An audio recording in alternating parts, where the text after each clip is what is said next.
The killer is white, aged between 30 and 45. He doesn't act on impulse, but plans his crimes in a very meticulous fashion. He doesn't have anything personal against the victims. That's why he covers their faces with mud, to make them anonymous. Why does he kill them if he doesn't have anything against them? For him, they're more of an image, a symbol. That's probably why he gives them an origami figure and an orchid as gifts to apologize for what he's done to them. Very interesting. And where does all that get us? It builds up a profile of the killer and helps us understand the person we're looking for.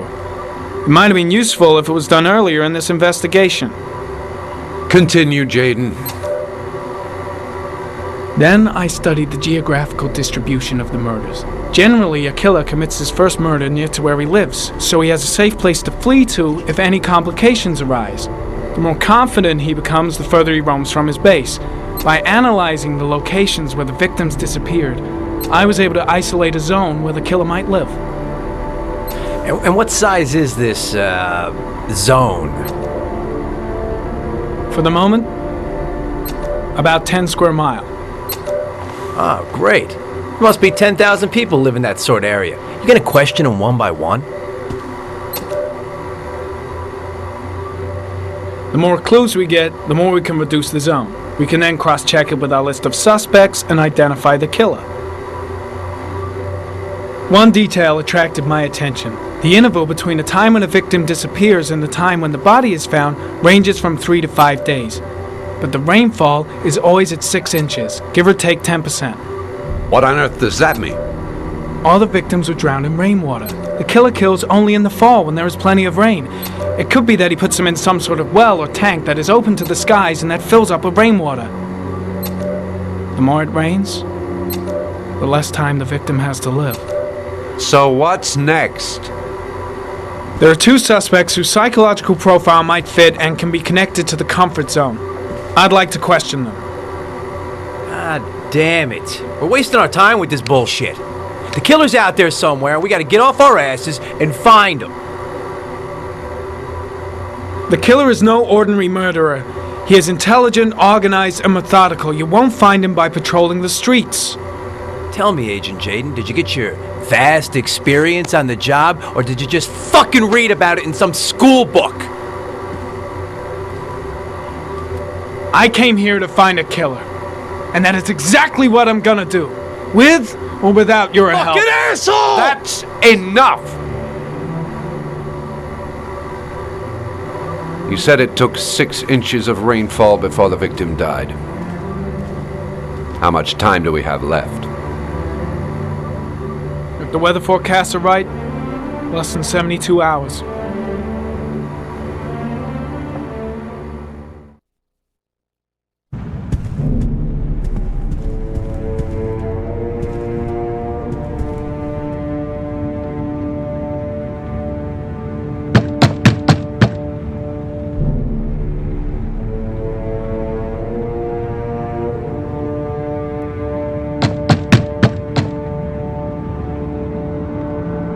No answer.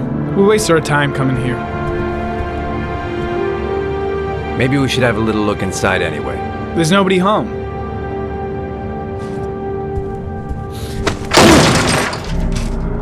There is now. I'm not sure that's entirely legal. Call the cops.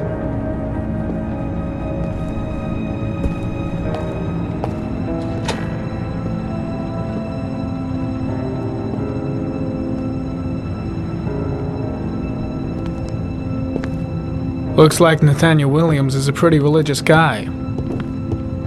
He's a God-fearing idiot, waiting for the end of the world.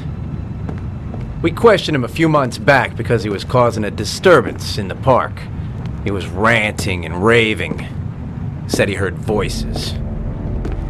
Had this idea in his sick little head that I was the Antichrist, and I'd come to Earth to persecute him. Real twisted.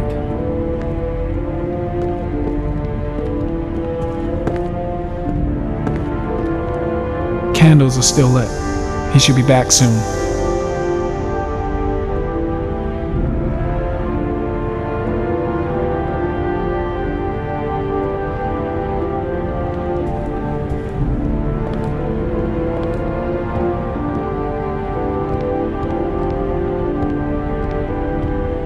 stifling in here. Those windows haven't been opened in years.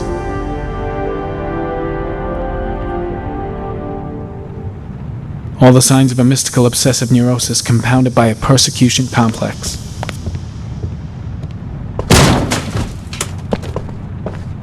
You don't have to be a profiler to see he's not a killer. We're wasting our time here. The guy's taking a break from reality, holed up here in this crazy apartment.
The walls are covered with writing. Quotations from the Bible.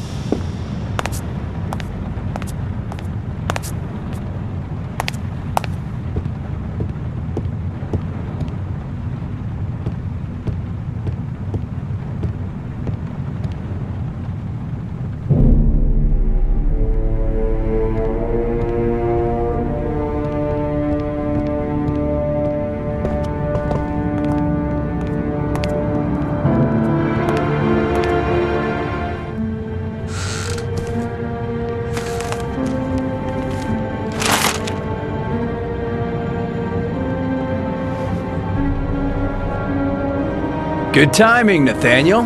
Just the man we're looking for. Angels and ministers of grace defend us. I'm Agent Norman Jaden, FBI. I'd like to ask you a few questions. As God is my witness, I haven't done anything. I'm innocent. Relax. Nobody's accusing you of anything. We just want to talk. Why all the crucifixes? Are you afraid of something? The hour is nigh, and the wrath of God shall strike men down. I'm preparing for the end of the world. Nathaniel, do you remember where you were last Tuesday at 4:30 p.m.? Here? I was here. I was praying. All day. Was there anybody with you? No. No, I was alone. Where do you work, Nathaniel? Do you have a job? My sole occupation is praying to the all-merciful Lord for the salvation of humanity. What about the voices, Nathaniel? Do you still hear the voices? We know who talks to you, don't we, Nathaniel? Or we both know who talks to you. Don't speak that name. What does he say? Maybe to you, Blake Nathaniel? knows what he's doing after all. I can't talk about it. You mustn't talk about I've it. got to do something. He orders you to go and find new prey, doesn't What's he? Blake looking for? He needs more. Why is he pushing him and over the more. edge? Better just stand down and leave Blake to it. No!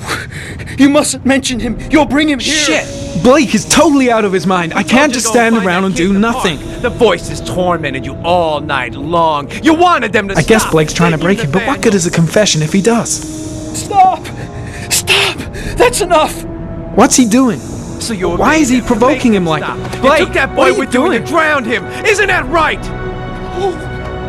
No! I gotta stop Blake. He's going too far. Stop! You killed them, didn't you, Nathaniel? Are you going to confess, you bastard? You are the Antichrist. Put down the gun, I shall Nathaniel. dispatch you to your father in hell. He is the son of Satan. He was sent to earth to destroy us. For Christ's sake, shoot!